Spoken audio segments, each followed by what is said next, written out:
R&D activities at the Department of Transportation. I certainly appreciate your active efforts to maximize the subcommittee's influence on the R&D title of the Highway Bill, holding hearings and developing a robust record of committee action.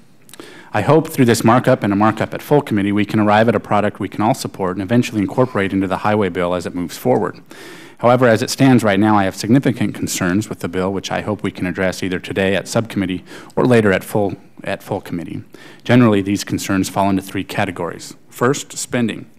With record deficits and a mountain of debt looming in the background and threatening both short and long-term economic stability, it is clear we need to practice some fiscal restraint. Unfortunately, on most issues in Congress, and with the Highway Bill in particular, the eagerness to spend taxpayer money trumps any concerns over balancing the nation's checkbook. I hope this bill doesn't become a smaller reflection of this problem, but as drafted, I am concerned we continue to create and expand government spending without regard to how we will pay for it. Another concern is this legislation's emphasis on climate change. While I'm not necessarily opposed to DOT R&D on climate change, I question it as a priority relative to other well-established areas of study, such as research on safety, advanced materials, congestion reduction, and more.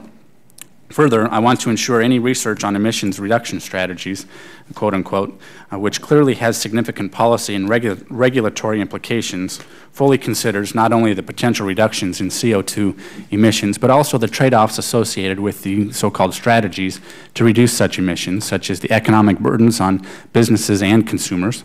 For example, how would particular emissions reduction strategies impact rural areas or agriculture or the trucking industry? Last, I'm concerned the bill mandates the term community livability as a focus area for DOT R&D programs. The term is extremely vague and not defined in legislation. To the extent we do have a definition, though, it is troubling. We've heard the administration say that livability involves coercing people out of their cars. I think we can safely assume most Americans wouldn't consider the government forcing them out of their vehicles as something which improves their livability. Accordingly, I want to ensure the DOT R&D portfolio is aimed at positively impacting Americans' lifestyles, not limiting basic freedoms to live, work, and commute as they please, and growing our economy. Again, I thank you, Mr. Chairman, for holding this markup, and I look forward to working with you today and at full committee to improve the bill. Also, Mr. Chairman, I would like to engage the subcommittee council in a discussion regarding references to community livability in the bill when you do call up the bill. Thank you. Thank you, Mr. Smith. Does anyone else wish to be recognized?